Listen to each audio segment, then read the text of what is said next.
Hey everyone, thank you so much for coming out to our next session of the AngelNV Entrepreneur Bootcamp. I will introduce our two speakers tonight here pretty quickly. To both online attendees and those here in the room here in Las Vegas. We're very excited to have you, and it's really excited to see some familiar faces for those that have been to a number of sessions. Really grateful and excited to have you all here again for this next double session. So for this session, I want to talk a little bit more about, for those that don't know, what the AngelNV Bootcamp and what the AngelNV program is. And AngelNV is a double-sided program, and we're going to talk about the first side first. The intent of AngelNV is to provide training, education, and resources for up-and-coming startups or entrepreneurs or individuals who want to start a company. What we're trying to teach here, and what we're succeeding in teaching, is a little bit of Entrepreneur 101, Startups 101, and a lot about Raising Capital 101, with the intent to give you guys the knowledge and resource you need to understand how to generally go out and raise capital, specifically with an emphasis on angel investors, but also to understand maybe what's lacking in your venture, what your next step needs to be for developing your startup or your startup concept if you haven't kicked it off yet.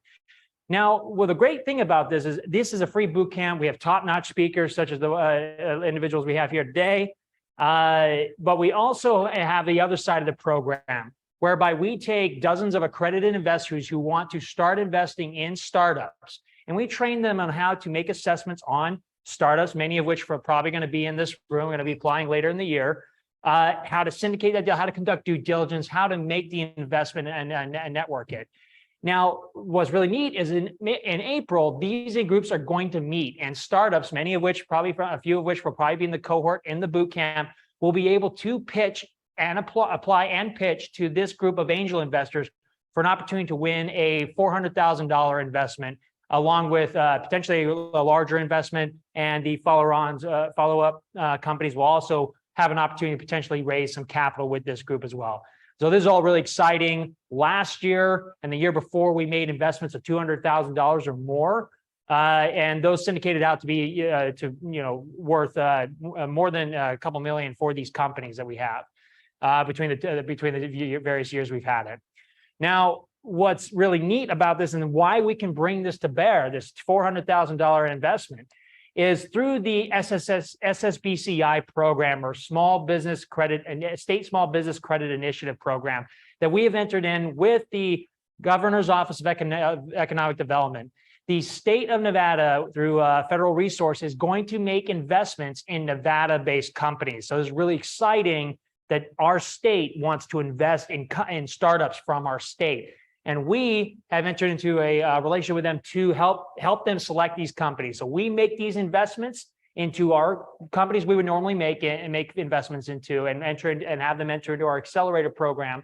And then the state will make a matched investment in these companies with the opportunity for follow-on funding that's also matched later down the road. So you can imagine this is going to have a huge impact on the state of Nevada, the startups and entrepreneurs in the state, where we have a double the capital capacity. There's state backing investments into our directly into our ecosystem. So I was really excited. We're really proud and honored to be partnered with the governor's office to make this initiative come to bear. Now, one other thing, the Global Entrepreneurship Week. This is, as you know, Global Entrepreneurship Week, which is celebrated internationally to help bring up various ecosystems to celebrate entrepreneurs everywhere. And we're really excited to make this the official Global Entrepreneurship Week session of AngelNV. We are one of dozens of other events that are going on in the Las Vegas ecosystem all through the week, and some that have already passed. So I highly encourage you all to please go to gwvegas.com, check out what other events are here, go participate in your ecosystem, and help support and celebrate startups, tech, entrepreneurship everywhere. For our session today, we have two really, really great speakers we've had before because they're so impactful and they've made big impacts in their local ecosystem here in Las Vegas and the greater Nevada area. We will have Faye Almeshaan, who will talk about go-to-market strategy, and we will have Dan, who will discuss pitch decks 101 and the key to creating a compelling pitch deck. So I do want to take some time to introduce our speakers. Faye is a startup junkie. She's a business journalist, and she's spent the last 10 years wearing a lot of different hats and a lot of startups, and investing to operating and everything in between. She was recently head of operations and a venture partner at Forum Ventures, supporting 250 plus early stage SaaS startups. She also sits on the board of Startup Vegas, which are very good friends of ours in the ecosystem, speaks, writes, and advises on entrepreneurship, investing, community, financial inclusion, and women's rights. And Faye also runs the YPOC, community that uplifts, promotes, and advances young professionals of color. So very excited for that. Everyone, Faye Almeshaan. And Dan, I'll introduce, so we don't have to have two. I'll introduce you once your session comes up, but we're very excited to have you as well. And with that, I do want to say that please join us next week. We will be having another great session with CJ Cornell, who's a multi-time funded founder. He's raised capital before. He speaks and talks about entrepreneurship, raising capital. He's going to be talking about our intro into raising capital and bringing a lot to what Dan's going to address and our other speakers and Faye have addressed to bear. And then, of course, these other speakers coming up to talk about preparing for investment due diligence, and then finally, deal terms. When you enter into a potential investment from a venture capital group or an investor, how do you understand and structure those investment terms and the term sheet?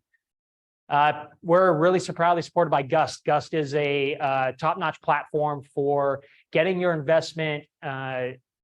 You're getting your startup onto the screens in the eyes of other angel investors out there, and it's a tool used by angel investors and other investor groups to manage their deal flow, to find other startups, and help you get capital. So we're really excited to be sponsored by them for this program. Follow us, share, please engage. You'll find a lot of what we're doing and a lot of the programs we have are all on social media. We'd love to have you there and have you join us and share and follow. And please, we are recording these. Please silence your cell phones so we don't have any interruptions. Thank you all very much. And without further ado, I'm gonna get Faye set up here, and we are gonna get rocking and rolling. Logan, can I add one thing though? Yes, you may. We are not meeting next week. Next week is Thanksgiving week, so we are dark that week. Good call.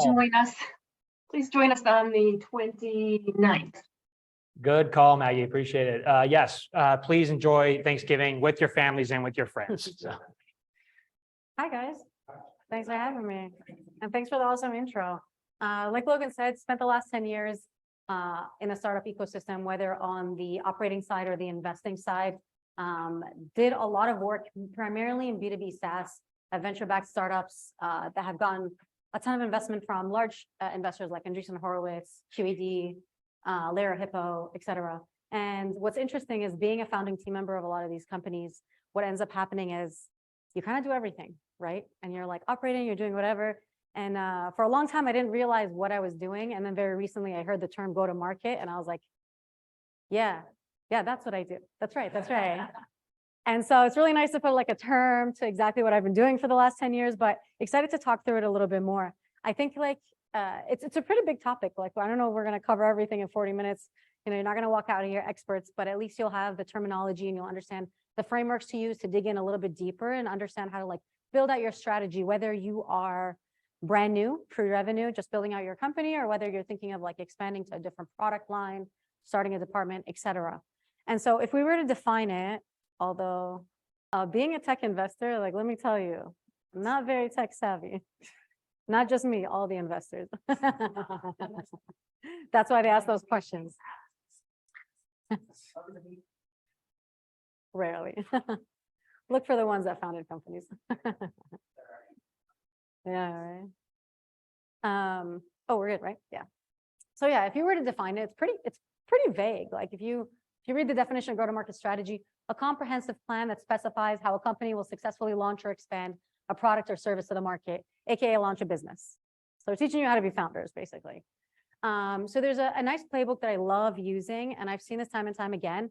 I've seen it in reference a lot to B2B SaaS, but it is applicable to basically all businesses, and I tried to also alter it to make sure that it's relevant to everyone here. Before we get started, show of hands, B2B founders selling to other businesses. Yeah, okay. Show of hands, B2C consumer. Okay, so like 50-50. You're like, SMBs, somewhere in the middle. Okay, cool, 50-50. So I'll reference both of them as we keep going throughout the presentation. So a really good playbook. I see you guys taking photos, definitely do. I think it's really, really relevant. We'll dive deeper into every single topic as we move forward, but this is kind of how you think about launching new products, launching new services. First is really audience, right? I think you guys last week, maybe the week before, dug into customer discovery. So I'll actually skip over this pretty quickly, but understanding your audience is key, right? Who are you targeting? What do you know about them? If you don't understand your audience, like you're not going to get very far. If you don't do that step, you literally can't do any of the other ones. Every single one is based on knowing your audience. And I know that's actually pretty difficult for folks that are pre-revenue because you're building your business. So you're like, well, I can change my audience. And that's exactly what you're supposed to be doing, right? Having these conversations. So I think you guys dug into this a few weeks ago, customer discovery. So yeah, understanding them is super important. Next is, okay, now we know the audience. What do we tell them? Like, what do we tell them about our business, right? Selling is just as important as anything else. So how do you position that and what messaging do you use to attract that specific audience? What resonates with them? And once you have that positioning, then you go into channels, right? Okay, I know how I'm going to tell them. Where are they? And where am I going to find them? And how are they going to find me? Once you get through that, it feels like it's the end, but it's not. Then we get into the fun topic of pricing. So good. People fight about this all the time. I have very strong opinions on pricing. I think I'm a pricing expert. So I will give you my opinion, take it with a grain of salt. Everybody has their own opinion on this one, but we'll dive into that later. And then last but not least, testing, right? Test, iterate, observe, change your shit up if it's not working. End of story. I see a lot of people getting stuck there, right? Because they're like, I followed every step. Why isn't it working? Well, it doesn't work. Try something else, right? And so really, really nice playbook that I love using, great framework. And then diving in a little bit deeper into every single step. One, audience, again, not going to spend a lot of time here because you guys already did the customer discovery stuff, but products and services are created to solve customer problems, not the other way around. I do not like that. Seeing founders come and they're like, look what I built. And I'm like, cool, who'd you talk to before you built this? And they're like, me, I'm the ideal customer. I'm like, great, how much are you going to pay yourself for all these products? You have to think about the customer. Being customer obsessed is so, so important. I think Jeff Bezos just like wrote this whole thing about, right? Everyone read it. Yeah, he wrote an entire thing for his board. And somebody actually Control F the word customer, and they found out that he wrote it 234 times. And of course, like that's what Amazon stands for, right? Customer obsession. Same with like Zappos, actually a lot of companies. But yeah, being customer obsessed is a sure way sign to getting success. So you really need to have an understanding of who these people are. Like, do your customer discovery, right? Step one, you guys dug into that. Step two, I think you probably talked about this customer discovery, but if not, I'm a huge fan of building out personas. I was a B2B SaaS investor, and people are always like, well, I'm selling to companies. I'm doing account-based marketing, account-based sales. And I'm like, no, who's actually signing the paper? Who are you actually talking to? It's a person. Who is that person? Is it an executive? Is it the CEO? Don't sell to CEOs. Sell to somebody else. Is it a VP? Is it a director, right? What do they do? Explain their entire persona. And I'm not just talking about demographics, because people always do that, right? Most, predominantly male, 18 to 35. That doesn't tell you much. Who is the person? What is their personality like? Dig into all of these questions past the demographics, right? What do they like? What do they dislike? What do they value? What problems are they struggling with? And what are their goals? And when you're done building out that persona, you should feel like that person's your friend. Like you should know them that well inside and out. I know exactly, right? Like let's make up a name. Donna, right? I know exactly who she is. She's 19 years old. She doesn't have a car. She takes public transport. She's struggling because of that. And so something to make her life easier is X. And so really big on that. Again, I know you guys talked about this, so skipping over it pretty quickly. But once you have your audience pretty down packed, the next thing you want to do is really figure out your positioning. How are you communicating to that? I know everybody knows the value of communicating. You have to do it every time, right? Whenever you pitch people, doing a presentation like right now, even though I'm a little sleepy. But how do you actually position to them, right? What's the messaging that you're using and what's going to resonate with them? After creating the personas, you should have a good idea of what their problems are, right? And if you know their problems and you're building a business to solve it, right? Not the other way around. What are you using to communicate that? One is identify what values speak to your customer. And when I say values, that's pretty generic. Like a lot of people talk about like, what do people value?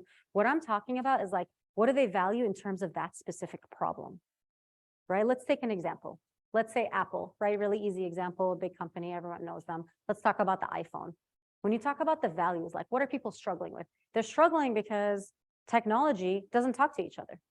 It's annoying. It's not clean. It's difficult. It's overwhelming, and I don't want to deal with it.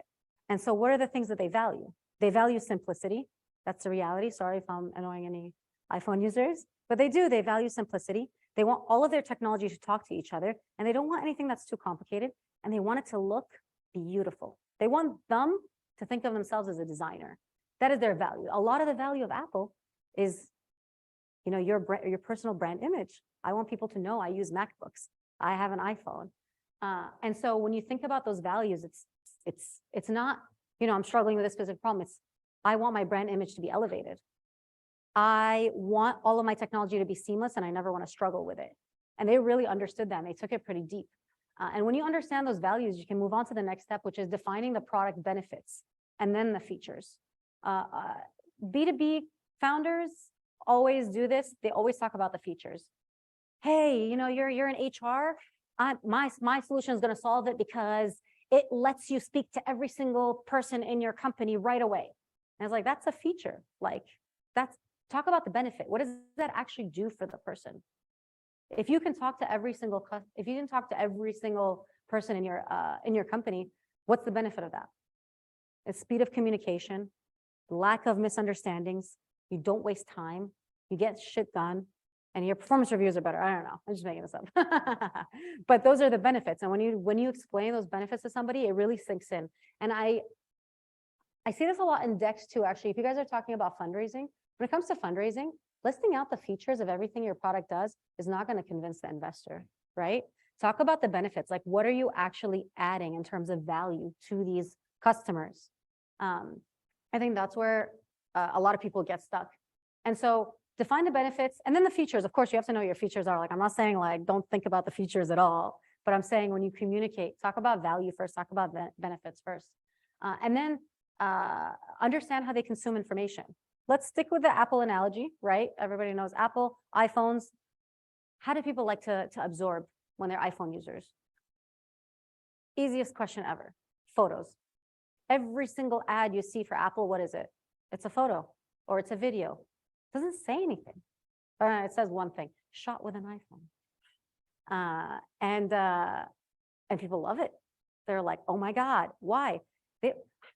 I have an iPhone. I should stop talking. I switched from Samsung to iPhone 2 months ago, so I shouldn't talk shit anymore. But I don't know what megapixels my camera has. I have no idea. But I saw that billboard and I was like, I want to do that. That's the benefit. I want to take a photo of Mars or however far they're getting nowadays. And so that's really the benefit that they're communicating, and they're understanding how that person consumes. And so if it's visual, that's how you do it. If it's in any other way, you have to figure out that audience and you have to cater to them. And then package all of that up. Understand your customer, identify their values, identify their benefits, and understand how they consume. Package it all up and present it to them. And then do what I always say, test, iterate, change it up, and make sure that your positioning makes sense for them. So that is in terms of positioning. Also, I didn't start by saying this, but if you guys have any questions as we go, it's a long presentation. You can like stop and just ask me. Sounds good? All right. So after positioning, next step in the framework. Oh, I thought that was a reflection. It was something totally different. I was like, oh, sorry. Next step, after you figure out your positioning, right? Now you know your audience. You've done your customer discovery. You guys know them inside and out. They're basically your best friend. You know everything about them. You figured out the positioning. You know how they absorb that information, and you're relating to them in that way. Where do those people hang out? Do you know? Do you know where they spend their time? What are they, you know, are they on their phone more? Are they on their laptop? Are they out in real life? Figuring out the channels that they hang out with is so, so, so important. So understand your consumer inside and out, and figure out how to get in front of them is step one. But two is figure out how they can find you. It's a two-way street. And we'll talk about this a little bit later in terms of outbound versus inbound, but you want to know everything about this person's life. I feel like a broken record. You're going to know everything about them, okay? So there's 6 categories when people generally think, oh yeah. Yes. Stephen was saying that your customers don't know anything about you. And so you have to create that curiosity for them. And so you have to understand them inside and out and understand how they absorb that information to like make sure that it's interesting enough for them to click, because we're in a click culture. I feel that. So ask them a question because you want them to engage, build the curiosity. I love it. Thank you. And so we'll go over the basic channels. You guys have already heard these. You can take a photo. It's fine. You guys know all this stuff. One is online, search, social, blogs, communities, influencers, right? I put it first because like that's what everybody thinks of when they first think about channels, right? So like I'm going to go on social media, I'm going to post, I'm going to do ads. I will say, I always stop here. Social isn't necessarily the best right now, right? It's getting very, very, very expensive with a lot of like privacy regulations coming out. What's happening is that it's getting really expensive and you can't lower your CAC as much. And so people are trying to get creative with other ways that they can like find alternative channels to lower their cost of acquisition.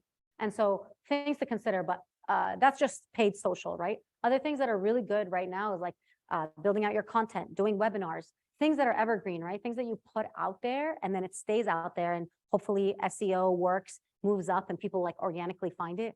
And it's free, my favorite word. And if not online, other alternatives offline, right? Physical spaces, people are back out, right? COVID's not happening anymore. Have you guys seen the traffic these days? It's crazy. There's like 30 conferences happening at the same time in Vegas. And so conferences is an offline location. You can do physical places, you know, smaller businesses also advertise in coffee shops, advertise at libraries, whatever it is. And then in real life communities, right? People go out and they meet each other. They have run clubs, they have meetups, they have all these different places where your potential consumer can live. And again, everything I'm saying, I feel like sounds like it's based for consumer companies, but it's really not. Most of my experience is B2B. And again, I'll repeat this, whenever you're a B2B founder, don't think of your customer as a company because there's no such thing as a company. The company is not going to sign, right? It's going to be a specific individual. And so know where they are. If there's a run club with a bunch of executives, join that run club. I don't care if you don't like to run, you're going to figure it out. Yeah. Question was, how do you take advantage of synergies where your customer can also be your angel investor or can also be something else that is helpful along the path? And how do you capitalize on that at the beginning of the journey? And I think that's a really, really good question. I'll give a really good example of something that I've done in the past. So I used to work at a venture fund. We were an accelerator, pre-seed accelerator, and also seed fund. And one of the things we were really big on is building community. And so we started obviously by building a founder community, right? That makes the most sense. Startup Vegas is doing it. You want to build a founder community because you want those founders to come to you so that you can invest in them as a fund, right?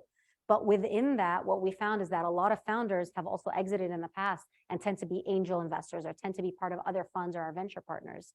And so what we ended up doing is from those founders, we built a second community of investors. So now they're double interacting with our company, both as a potential founder or as a potential investor for our founders.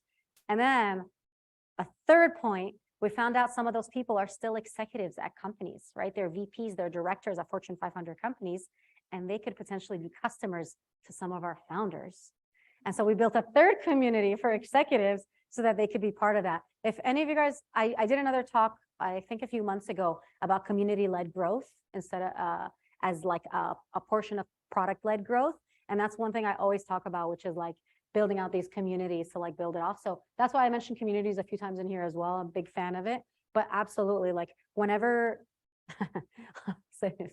whenever you're selling to executives, if you're selling into Fortune 500, or if you're selling into, I don't know, high net worth individuals or whatever, they can always be your investor. Like that is always should be a conversation. And I think if you're selling your company, you're selling it, you should be doing a good enough job that that person becomes so interested, right? On a fun note, I met somebody at Money 2020 a few weeks ago. She's building a company for high net worth individuals and like, of course, didn't have to raise from VCs. She was like, oh, they're using my product. And they were like, hey, are you raising a round? Like, yeah, I am. Closed $5 million. I'm like, so sell to high net worth. No, I'm kidding. Don't. Again, going back to the audience, know your audience. So definitely synergies. Kurt was saying that he's a VC as well. And he also believes in the value of micro communities. Not to make this my community talk, but I will add to that. And I will say that in that talk, one of the other things I talk about when I was investing in all of these founders, they were B2B SaaS founders, right? Most of them are selling to enterprise, few of them to SMBs, but for the most part, they're selling to larger corporations. And one of the things we always stressed is start an early adopters community. Everybody loves that. Everybody wants to be the cool kid that tried something first. And if you let them know that they're you know, they're innovative and they're an early adopter and they can come and they can sign up with you and then they can tell other people they're part of this early adopter community. Not only are you getting them excited and building up their personal brand, but you're also potentially they could be investors. And they're also sharing it, right? Because now they feel like they're a part of your business. And so if they feel like they're a part of your business, referrals, I think that's somewhere here. Oh, it's third. Hey, perfect. Referrals, absolutely fantastic. You can structure referrals, right? You can build a community where they refer. You can do one of those programs, right? I get that on LinkedIn all the time. Hey, we're giving founders $100 Amazon gift card to talk to us. People do it all, or well, that's sales tactic, but you know what I mean? Like you can refer somebody and they'll give you like $100 gift card. So you can do a structured program, or you can try to build a way where people are so excited, AKA like being part of a community and saying they're an early adopter. They're so excited that they just want to tell people. And that's the best because it's free. No, absolutely. Yeah. If people like talk about it without being asked, like I remember I got all my friends to sign up for Spotify. I was like, listen, I'm not coming over to your house and listening to Pandora ads. It's over. It's over. Do you have $8? And I was like, after like the 13th friend, I was like, I should get paid for this. And so that's what you want, right? You want people to be that excited. Other alternatives, more traditional, but press, right? For certain people, it does work. If you're targeting older industries, if you're targeting legacy industries, if you're targeting, I don't know, like legal, where they have to put things in newspaper and they read it all the time. Yeah, maybe you want to do newspaper. Maybe you want to do TV, magazines, billboards. So what Kurt was saying is using press. So getting people excited about your story, right? I read a funny article the other day on TechCrunch. And you know how TechCrunch always does like the founder raises?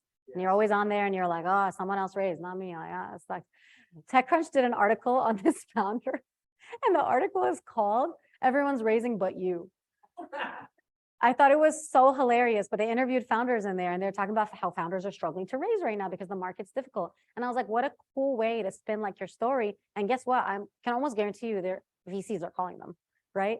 So that's on the investor side, but also on the sales side, get people excited. A really big one for press is actually impact companies. If you're doing anything social impact, good for the world, sustainability, really exciting. And then if you're doing something very specific to a niche market, you will find publications for it.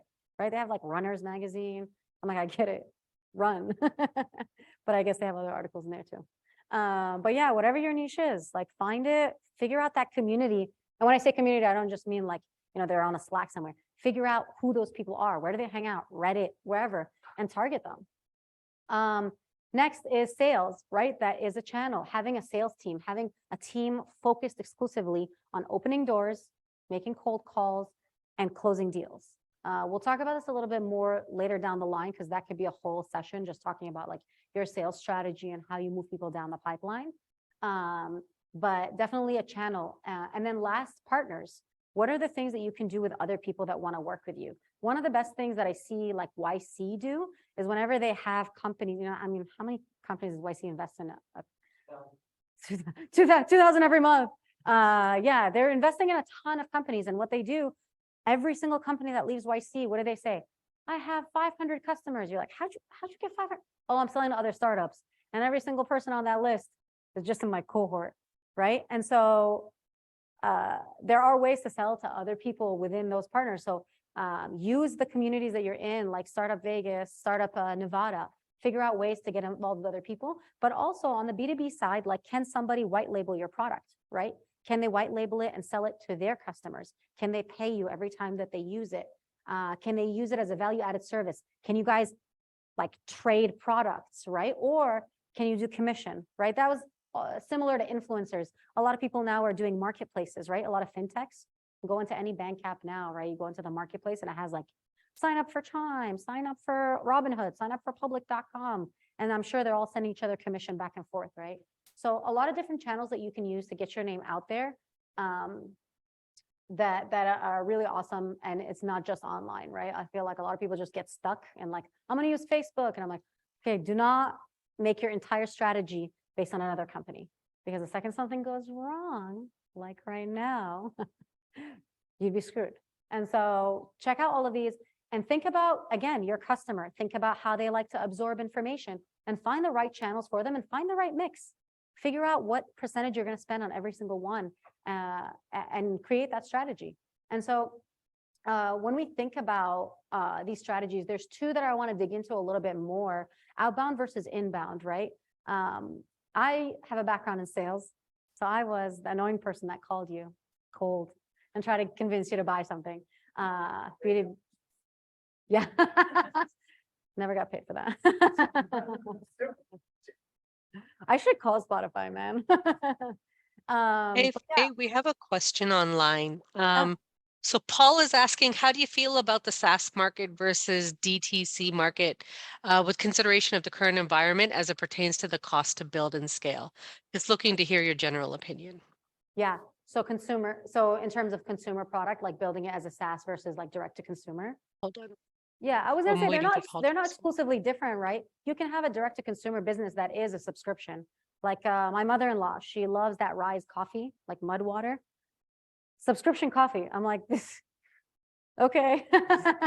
But it's direct to consumer and they still upcharge so much because there's all these mushrooms in it.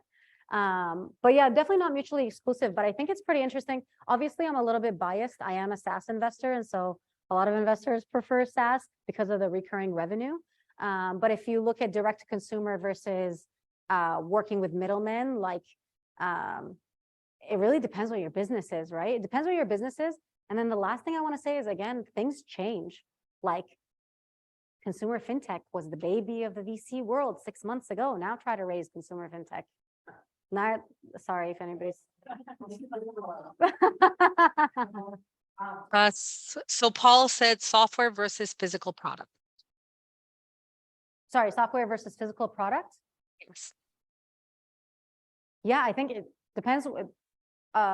Paul, are you trying to like build something and you're trying to figure it out now? Because I think if that's the question, if you want to build a software versus physical product, it depends what you think your audience needs, and then also what your experience is. So I would like spend time thinking about your audience and spending time like building out the right product for it.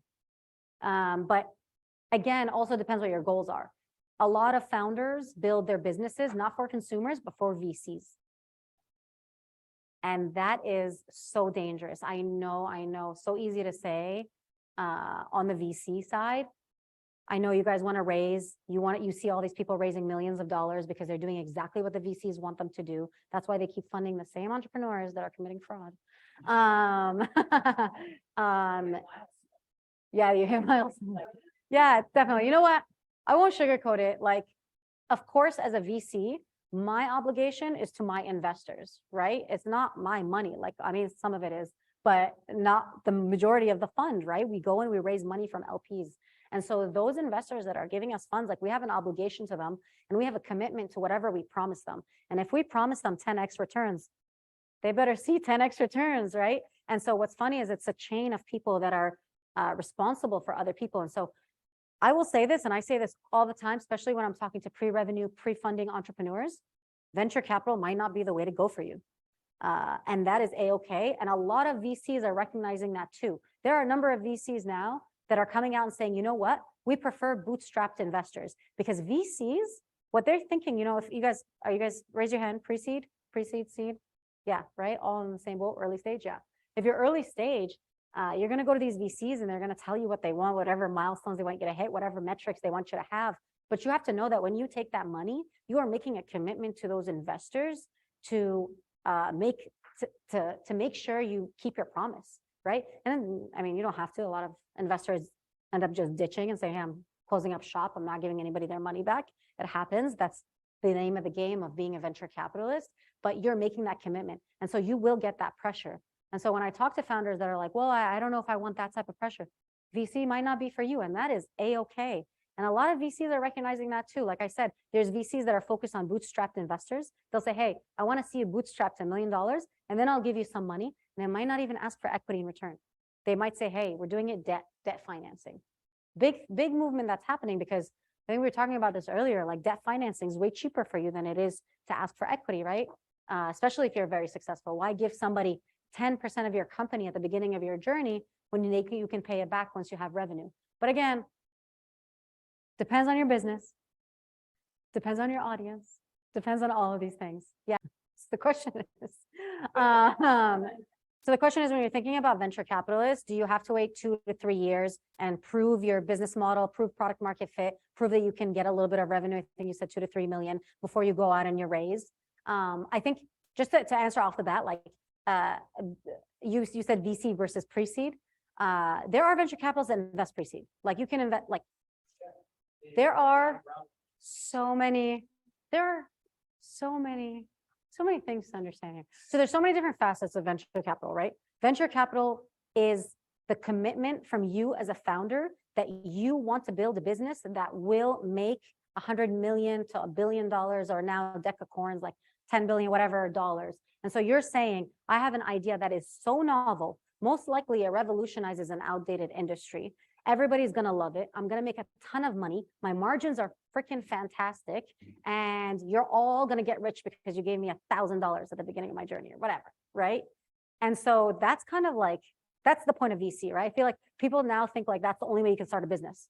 My business has to be venture scale. That is not true at all. I think, yeah, the majority of millionaires are like gas station owners, right? It's true. I read that recently. Like they are, because they run regular businesses. They took out a loan from a bank. They paid it back, right? And then for the rest of forever, they're making money on oil or, yeah. So the question is, at what point do SaaS investors come in? Again, we'll go back to go-to-market, but really quick, they can come in anytime. But we can talk about it after as well. I love this because this happens every single time. So when I worked at Forum Ventures, we also ran an accelerator, and we'd have mentors coming in, and if they have any investing background, not talking about the topic. And that's okay, right? I understand it's like on everybody's mind. But okay, back on track, go-to-market strategy. Let's go through it. So 2 things within channels, talking about outbound sales, right? There are 2 different strategies that can be used at the same time. You can use a little bit of one or the other, or you can exclusively stick to one. But the 2 are outbound sales versus inbound marketing. So when it comes to outbound sales, it's very cold outreach focused, right? So those are the people that annoy you. They call you all the time. Hey, heard your warranty is running out. You want to buy some more? Really annoying. That was me in the past. I did a great job. What happens there is that your sales team does all the work, right? So they find a relevant customer for you, right? So what we call like a sales qualified lead. They go out there, they're like, you know what? I'm a B2B company. I'm selling to Fortune 500 companies. I'm doing security. And so I'm looking for companies that recently had security breaches. I'm going to reach out to the head of security or the CIO or the CTO, right? And they build out that list, and they go and they cold call them back to back to back, and they try to find somebody to move down the funnel. And so this tends to be a little bit more expensive and less scalable.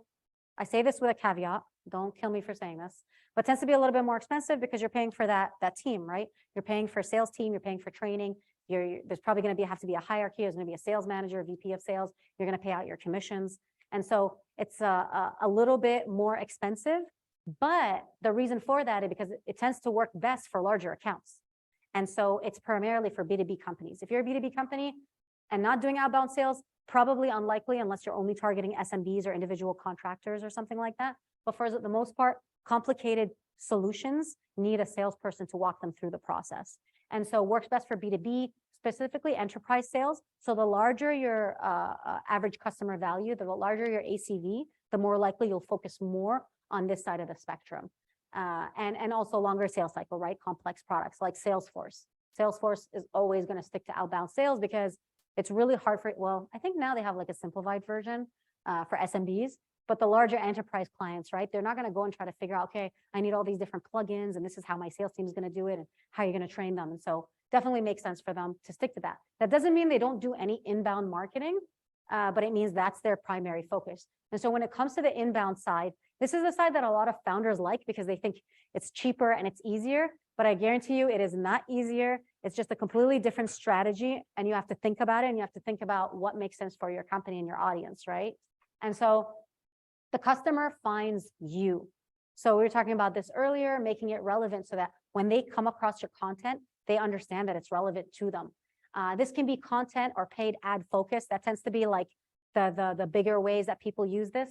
And then you can lower CAC drastically. So you can, I mean, if you put out a bunch of content and you do a great job and it's out there evergreen and it's free, in theory, you could have 0 CAC. Haven't seen it, but if you can do it, call me, I'll invest. And then Yeah, right. And then, yeah. Also, again, like chances are you're not going to 100% stick to one or the other, right? Chances are you're going to have a nice little mix. Even if you don't have a sales team, guarantee you the founder is still doing some sales, right? And so helping out the customers, you're going to have a support team that still counts as a little bit of sales. But we're actually getting to that next. So tends to be more efficient, definitely scalable.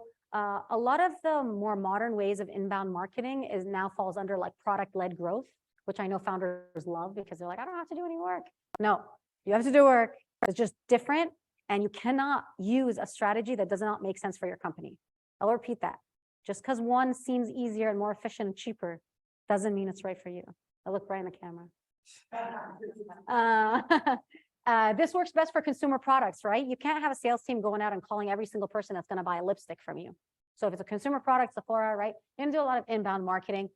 Tends to be lower ACV, right? You're not going to advertise for something that's you're not going to have a sales team for something that's $5.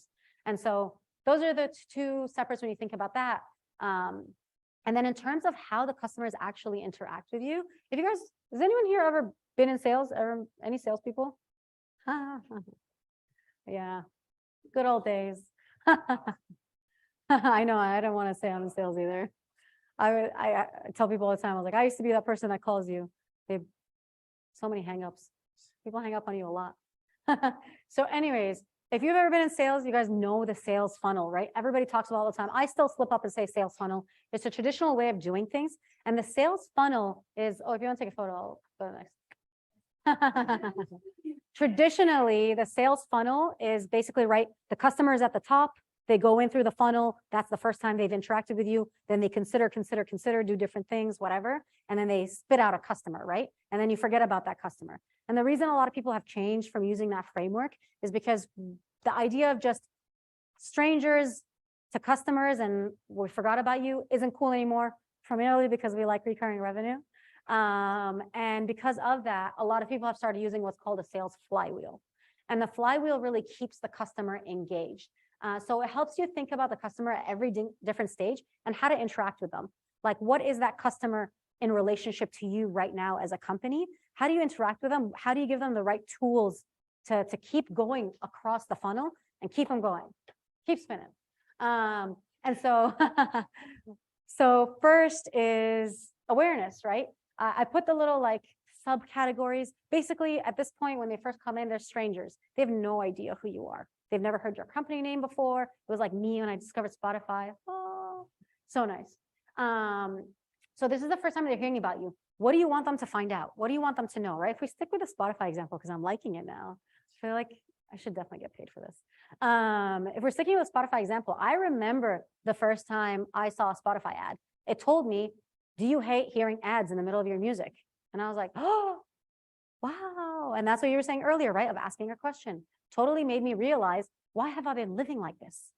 Why am I hearing all these ads between my favorite songs? It ruins the vibe. Throwing a party in my dorm, everyone has to hear my ads and they're always catered to you. So it's kind of creepy. People are like, oh, is that the ad you get? Interesting.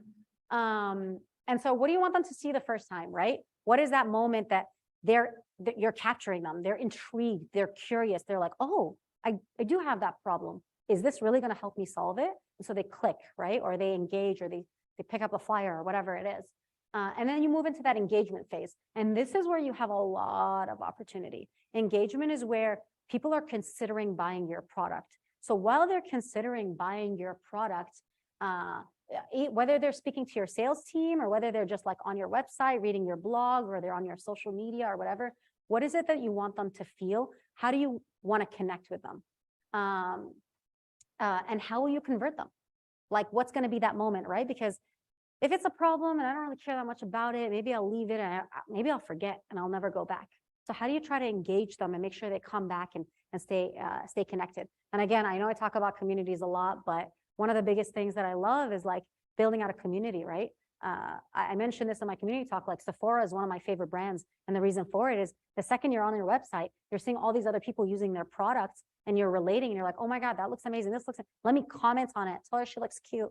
Let me like the picture, right? You're engaging and I haven't even bought anything yet. And so that I'm like, okay, let me go back to that website because I want to see what product she was wearing so I can go and buy it. That's how they're engaging their customers, right? So what are the different ways that you can do that? And again, different for B2B and B2C. When you're a B2B customer, it's going to be more on your sales team to engage them. So a lot of sales tactics that we use when we're in sales is, sending them relevant information, being a consultant, understanding their industry better than them, because you're talking to all these people. So how do you make them engage them by giving them content that's relevant to them and helpful to doing their job on the B2B side. On the B2C side, what are you capturing, right? Because you're probably not going to talk to them if it's B2C. How are you getting them curious and getting them coming back and back and back and hopefully purchasing, right? And so this is when they're prospects, and then they move into being a customer, right? They become a customer, woohoo, great, right? No. How many of you have tried to buy from a business and it was so difficult you just gave up? Worst experience. Everyone's nodding because you remember it. And you remember that business for being annoying and you never want to buy from them again. And that is so frustrating. And if that is if that's the impact you're leaving and they're going to go and tell people about it, absolutely horrible. So how do you make it seamless? How do you make that acquisition process really easy? I know I keep bringing up VC, but a lot of my experiences there, one of the things that I learned in VC is that the VCs that had really long due diligence processes lost out on deals. Founders don't want to wait 5 months to get a $30,000 check from an angel, right? And they ask them all these questions and do all this legal procedure. That's not okay. And so the faster you were, the more likely you were going to get in on good deals. Same thing for all these businesses. How are you going to make it seamless? How are you going to make it quick? How are you going to make it enjoyable? You ever had an enjoyable payment process? That's so nice. It's usually actually Vegas is really good at that, right? Service. If you're at spa, you check out, they're so nice to you. You're like, oh, love it here. The Aria spa, shout out. And then after they're a customer, so usually when it's the traditional funnel, that's it, it ends, right? All right, they're a customer, get out of here, you paid, we don't care about you anymore. But now we want them to stick around for 2 reasons, right? One is, what if they buy again? How do we get them purchasing? How do we upsell them?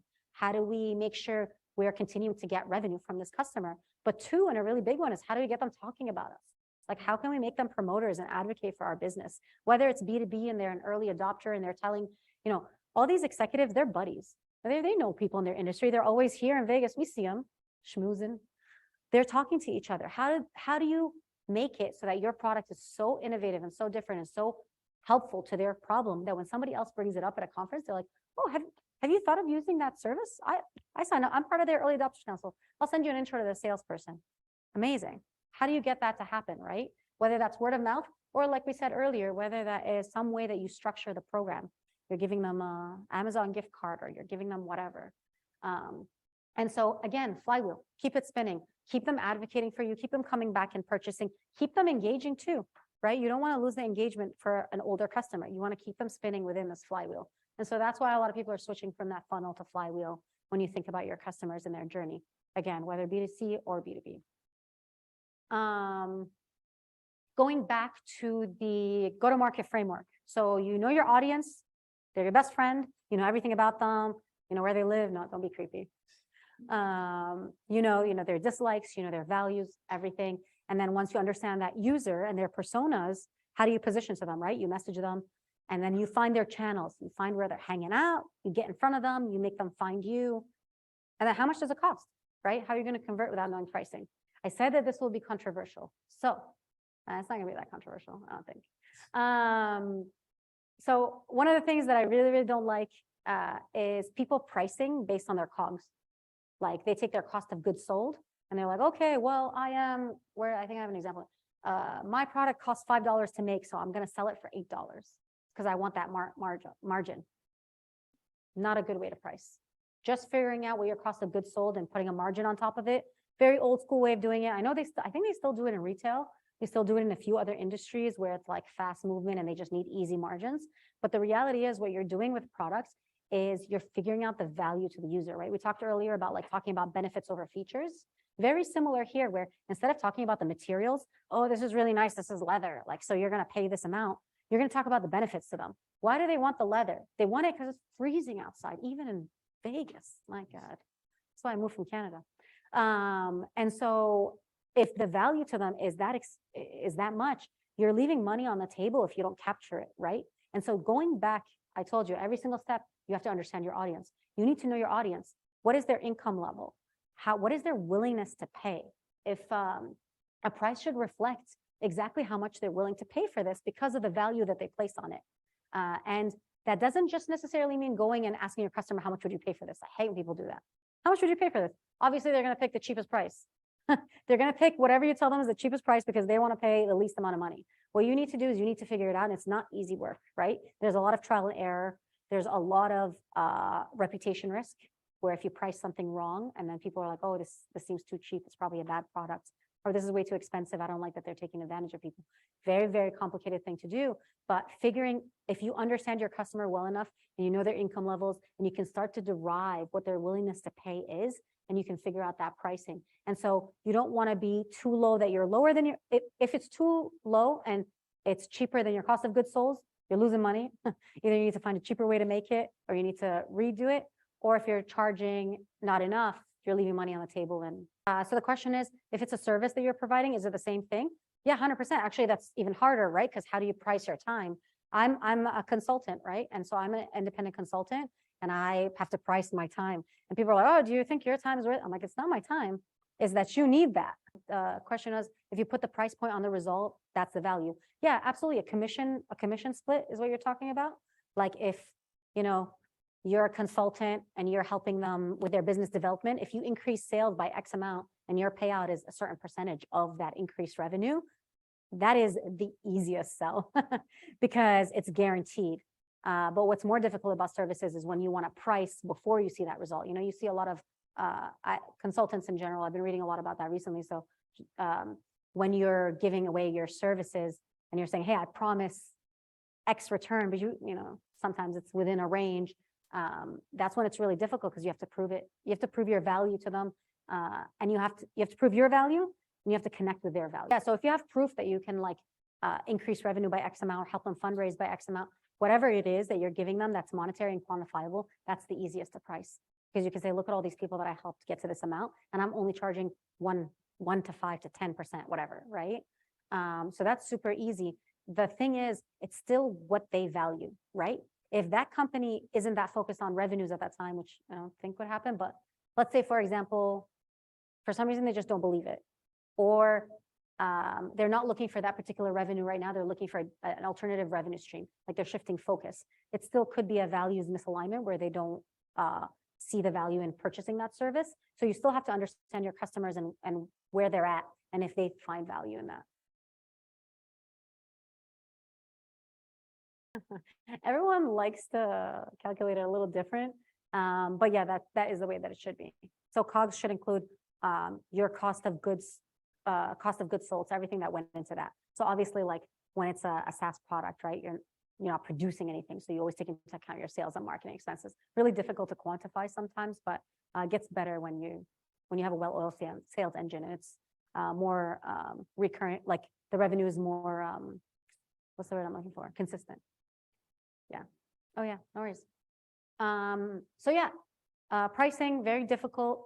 A lot of people do it in a lot of different ways. We can talk about this for like 5 hours of all the different pricing strategies, but just giving a high level of like, don't think about it in terms of like your cost of goods sold, think about it in terms of value. And that's kind of like what I want to drill in with every single step of this, right? It's all about value.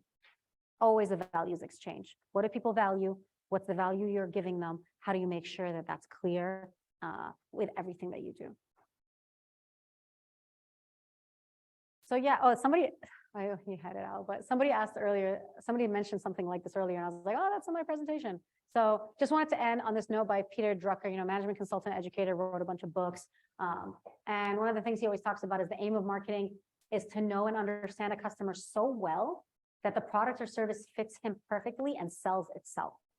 It's all about understanding that customer. And I want to add just a little bit onto this. Customers change, right? A lot of people got hit really hard during COVID.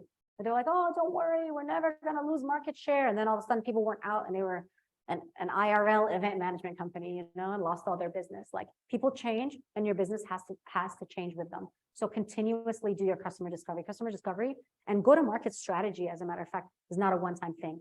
You don't do it once and then forget about it because you base all of your business decisions in the future on that one time you did customer discovery 15 years ago. It's something that you do regularly, continuously. You should be talking to your customers all the time. So that is it. I know we did like questions throughout, but any Questions about the entire presentation? Well, Faye, thank you so much. Appreciate it. So the question is, the context of this for folks that already created their product. I have good news and I have bad news. Where do you want to start? Yeah, we'll start with the bad news. At the end of the day, if your customer changes and that product doesn't resonate with them anymore, it doesn't resonate. And that's the reality of the situation, right? And so you said you're getting it patented. If you already did your customer discovery and you figured out the right product to build, then the good news where I was getting to is there's still a whole lot left to do, right? Because just because you created the right device doesn't mean people are going to understand it. And so how are you who are you targeting? Like, I'm guessing hospitals or maybe clinics, maybe doctors specifically. And so you can use this framework here, you can use the entire like playbook framework to figure out like what type of positioning you're going to get. Figure out the personas of the people that you're targeting, right? Your audience. The question is, how do you balance price setting with your personal beliefs? There's a lot of people that price gouge. I used to live in Miami. Don't try to buy water when a hurricane's coming in 2 days. Or live, right? Anything, alcohol. Hurricane parties are fun, guys. That's a moral question. Like, I can't, it's a moral question. People build their entire businesses off being total assholes and scumbags. Like, I'm building a business right now in the debt space. And have you guys ever met a debt buyer or a collections agency or any folks like that? Oh yeah, sure. And so you can build a very successful business and make a lot of money being a total asshole. That is a fact, right? It's a matter of your moral belief and what you think is going to happen with the market too. Because one thing I always tell founders that kind of mentions semi-slimy things that they want to do is, how's your market going to resonate with that? Like, is it going to continue being good? A big thing that's happening now is the shift to like impact purchasing, right? Gen Z, some of the younger millennials, they do their research. They figure out what type of company you are, what things you've done in the past. If you have bad press, if you have whatever, they won't purchase from you. So it's all about making those decisions for yourself. If you want to be a total douche and like do all these horrible things, I can't stop you. I wouldn't necessarily do it, and I wouldn't recommend you do it because I think the implications are way worse than the benefit. And also, how can you sleep at night? But yeah, there's a lot of price gouging. And I think with pricing, a lot of the regulation comes from competition, right? If I'm analyzing your business and I'm like, hold on a second, there's a way that we can do this for like 50% of the cost. Best believe I'm about to do it, right? And I'm going to get VC funding to back me up. A lot of fintechs, that's what their whole premise was, right? Why are banks charging us to keep our money at their bank? That's crazy. And now that's not a thing anymore because fintechs changed it, right? So a lot of startups, like, that's their whole concept is, I would be surprised if there was a startup that could price gouge. Well, there will be a few, but for the most part, there won't be, because the whole point of like disrupting an industry is. Faye, thank you so much. It's my pleasure to introduce Dan Steele. Dan Steele is a proven tech ops entrepreneur. He's been with 15 years of leadership roles in category defining companies.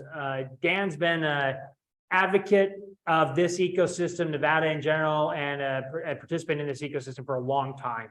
He's a successful serial entrepreneur, and Dan's regularly been involved in a number of ventures as an advisor, executive, and a coach. He is also the entrepreneur in residence at Startup Vegas, a nonprofit that works to develop the infrastructure needed to expand the startup ecosystem in Las Vegas. And we've worked very closely with Startup Vegas on a number of initiatives. Some of Dan's key achievements is he co-founded Influential, which is the largest influencer marketing company in the world, and the largest startup, to my knowledge, to come out of Nevada to date. He's been part of the leadership team for 2 companies that accomplished over 9 figures in revenue. He's raised or been over $50 million on projects he's worked on, and has been behind and the building and the execution of a social media strategy that landed Silly Bands as a viral phenomenon. Which is a company that he founded before Influential. So again, without much further ado, I'm going to hand it over to someone who has a lot of experience pitching and using pitch decks, Dan Steele. There. Thanks. So everybody could pull out your phone and scan my code. I do a lot of work, as he said, with Startup Vegas. I help people with pitch decks, review pitch decks, go to market strategies, that sort of thing. enable you to connect with me. And if you get bored while I'm talking later, you'll have an excuse to play with your phone. You're like, Dan told me to play with it. So just a brief agenda. This is something that I normally do working one-on-one with entrepreneurs. I kind of modified it for this venue. So I want to go through intro, which Logan did a great job, but I don't think I need to do. Understanding the stage of investment, which Jamie asked about, and she's out there, so she won't get that part. Playbook, basic materials, using analytics, examples of things that have been successful for me recently, and a Q&A. One thing that I do want to say is this is my experience in helping companies. A lot of people talk in absolutes in venture capital, which I don't believe in. The market's ever changing. And I've had to change, and I'll get into how I've had to change from what worked for me at Influential or what worked for me in England to what worked for me recently with the most recent startup that I'm working on. So Logan did a great job covering my bio. I worked on a product called Silly Bands. We went from 0 to 100 million in sales without spending $1 outside of social media.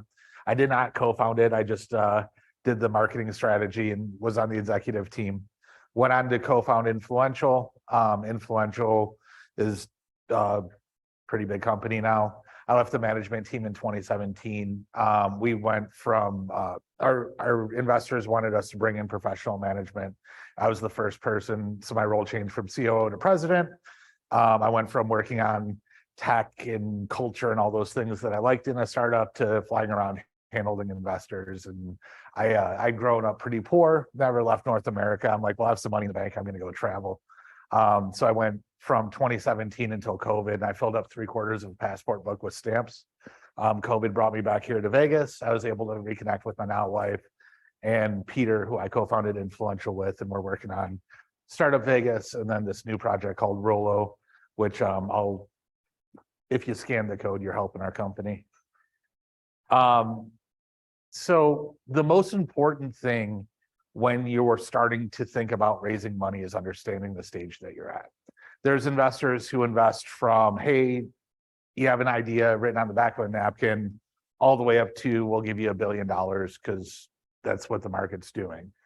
So this is the slide that I was talking about that she was asking. So pre-seed, you have a problem solution, you have an idea, and you're developing a product. Sometimes you have what we call an MVP or a prototype. In seed, you have a go-to-market strategy, which we just went over, and you're working on product market fit. So that means that you have found somebody that's willing to pay for your product, and you have some customers or some sort of traction. Actually, you don't even have to have paying customers. They're like Facebook didn't have paying customers forever. Then Series A, you have a business model, a fit. You understand how you acquire a customer and how you make money. It's predictable and it's repeatable. And then Series, so these funding rounds fund each of these. Then Series B, C, and on, that's just growth. So Series B, it costs me $100 to acquire a customer. They're worth $700 to me lifetime, and I need, $50 million to just go get a bunch of those customers. So understanding the stage that you're at is very important. Pre-seed, angel is pretty much the same thing.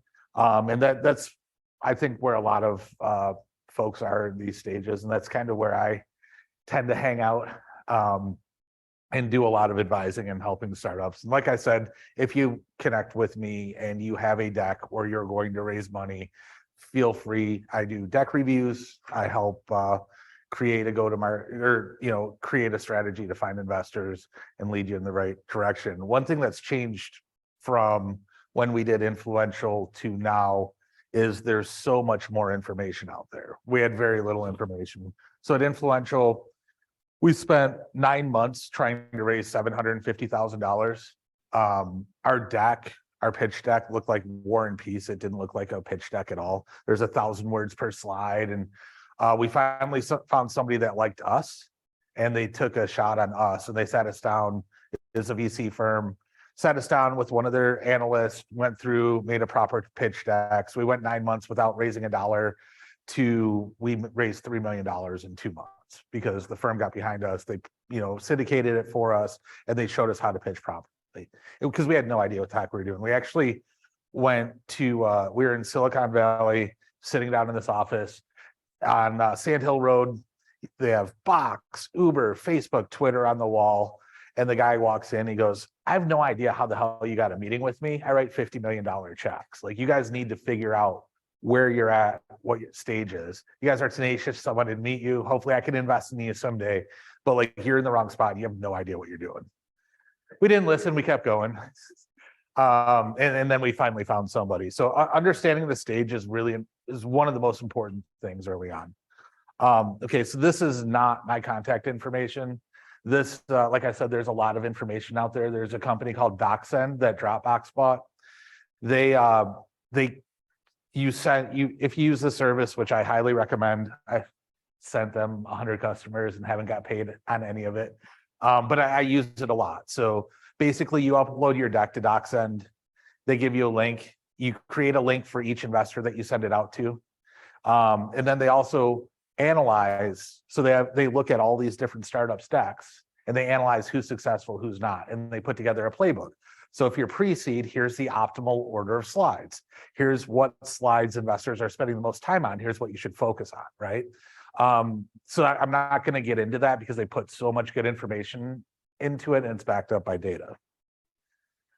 Or I'm going to get into it a little bit. So this is ever changing, and this is the report that I was supposed to skip forward to this, but this is the report for successful slides for seed, I believe, and the amount of time, the number of decks with these sections in the order that it's in.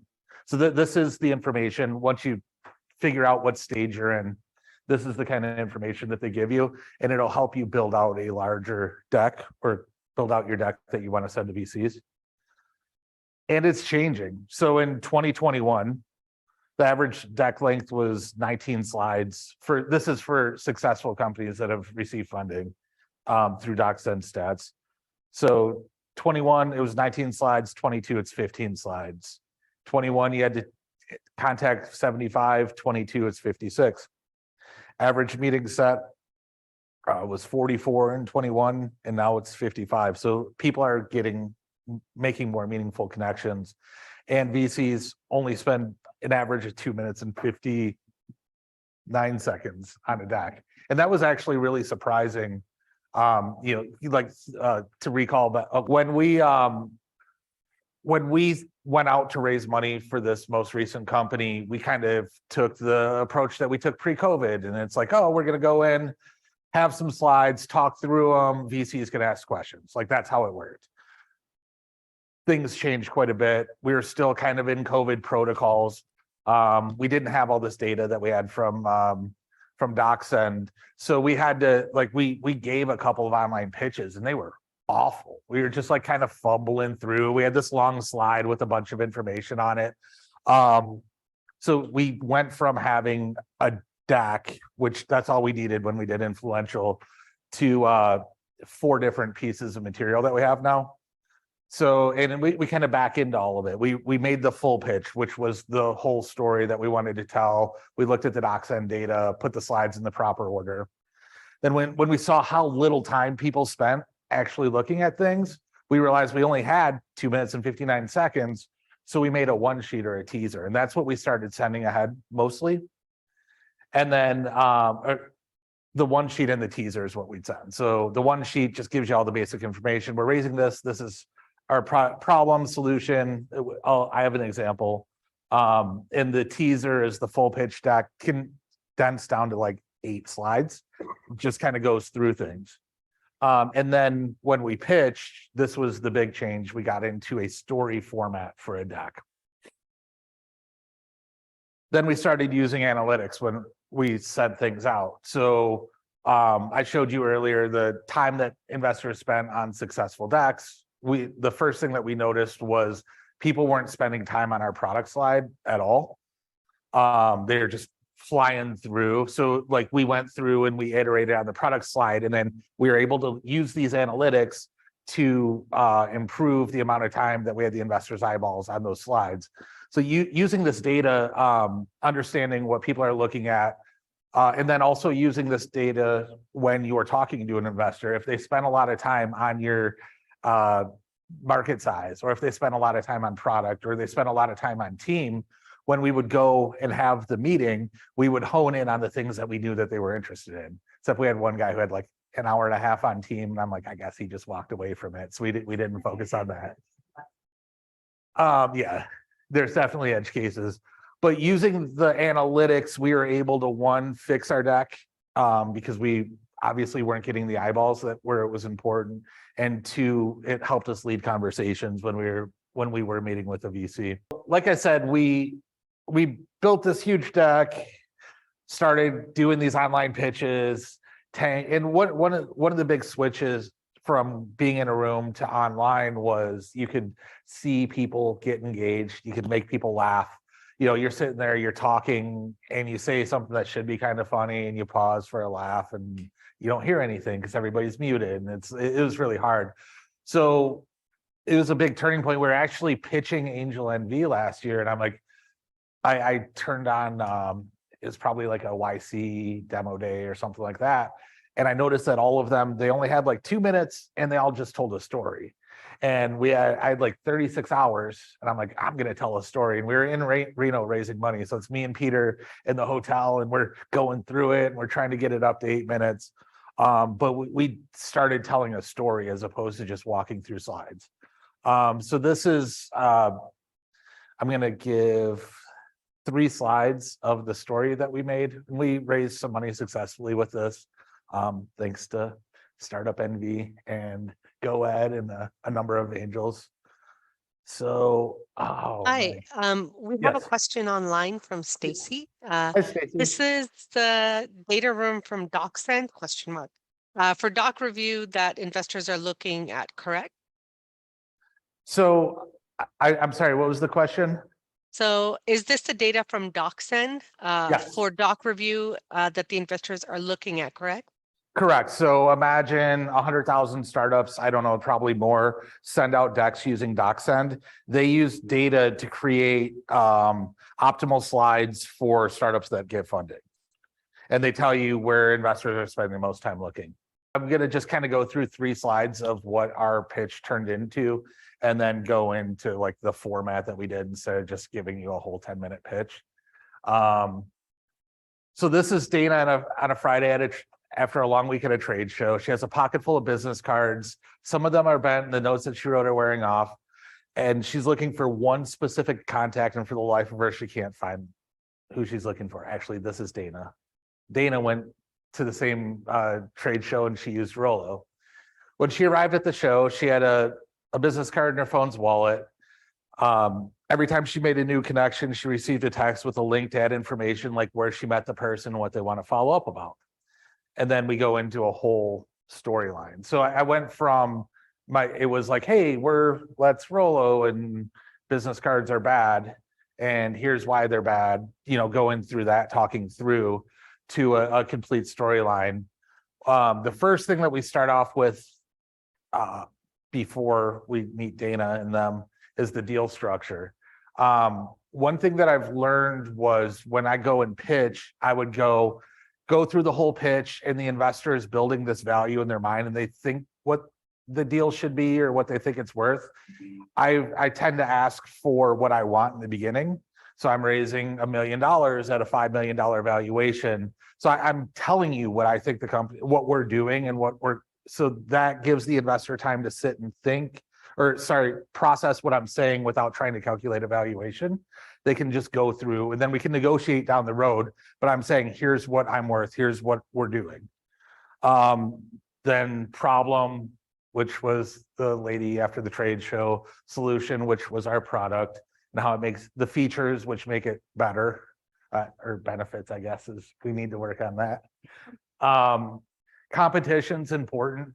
I've heard 100 startups say we don't have any competition. No, you have competition.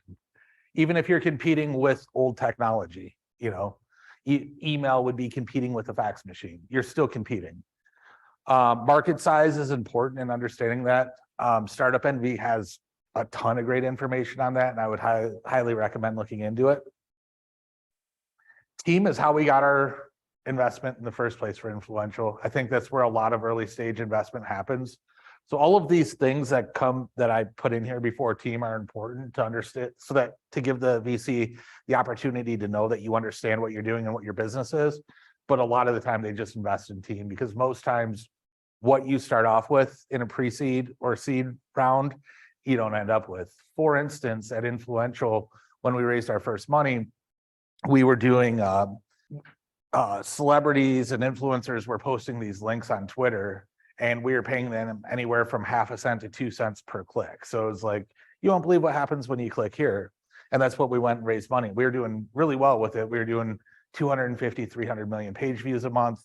And then this was really early in the days of mobile just mobile phones. So all of our traffic, 80% of our traffic was from Twitter, and it was mobile, and you'd get served an ad. So you click the link and it's information that you like, and then you see like a local plumber, and the local plumber didn't have a mobile website. They had a desktop website. So you would click it, Google would show you this terrible experience, and then you'd abandon the plumber's website.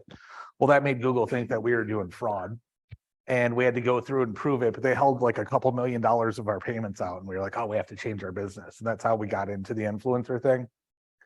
Pivoting happens a lot, and understanding that's really important. That's why the team's really important. Do they have the wherewithal, the knowledge of the market, the wherewithal to stand up and dig their toes in when times get tough?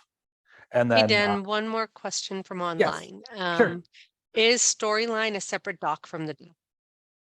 Yes, it's a completely separate doc. So we can go back to, there we go. So going back to these materials, the way that we did it, like I said, this is what worked for us, and this is what's worked for a couple of people that I've helped since then, is we made the full pitch, which is a lengthy full document.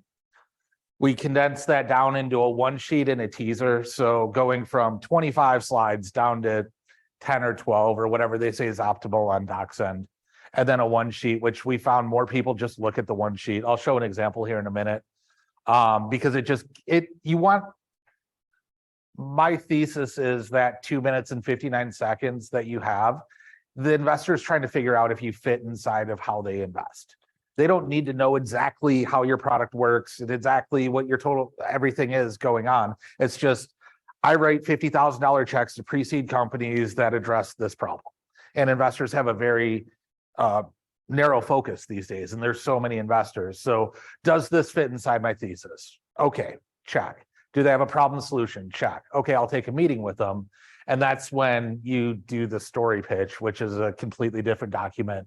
And then the full pitch with all of the information that's super wordy, we would just send after, because we engaged with them, they know us, and then we overwhelm them with information after they like us. The example one sheet, I think.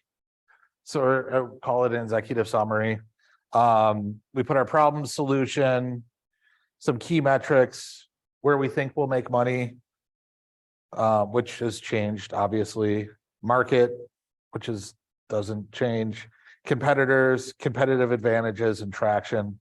And then just some basic information on the side. And this is where most people who we got meetings with spent the most time. They didn't look at, they maybe flew through the teaser, but like this just gave them, do you fit or don't you fit? Do I want to talk to you? Like that's the idea, is you want to get your foot in the door, and you want to meet the person in person or on Zoom or whatever. And that's it. So like I said, if you want to connect, feel free. And I'm willing to answer any questions.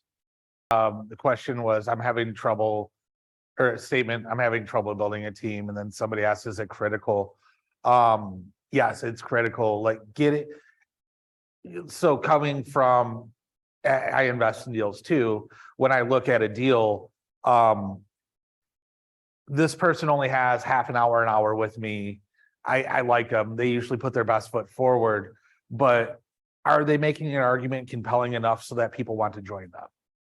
And so like having 2 or 3 people buy in for sweat equity, even if it's a little bit part-time, you know, having those people are convinced too.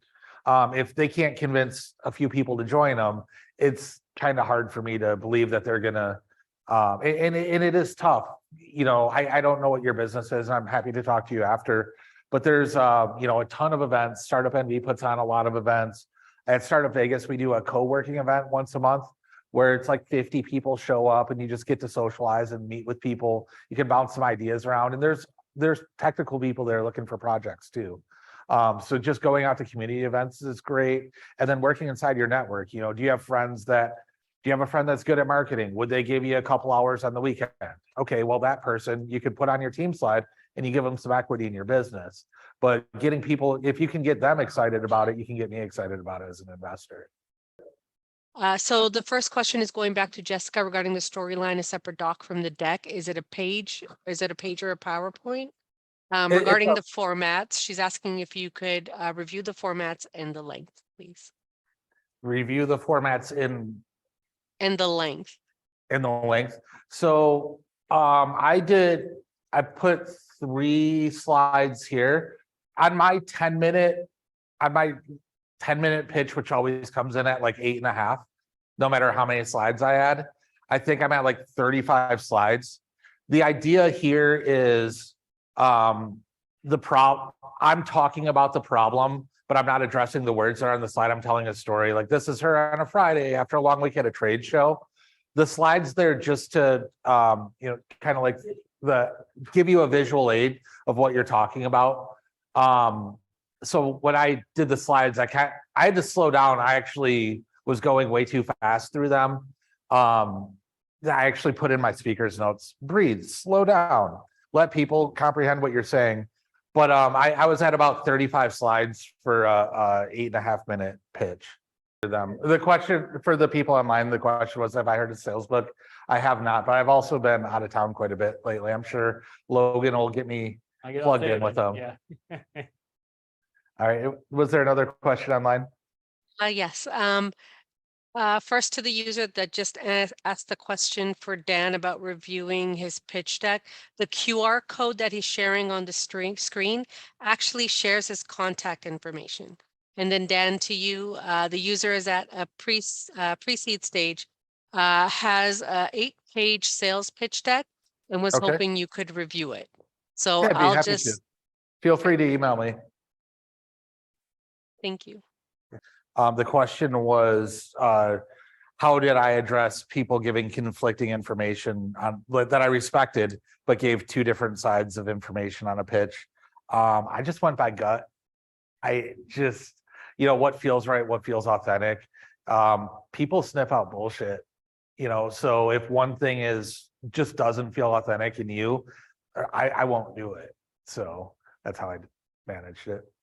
If you're in 5 markets, you should talk about 5 markets. I don't know what your business is, but if I was in 4 markets and I was going into the 5th market and I was talking to investors, you're probably a little past pre-seed and you're onto the repeatable.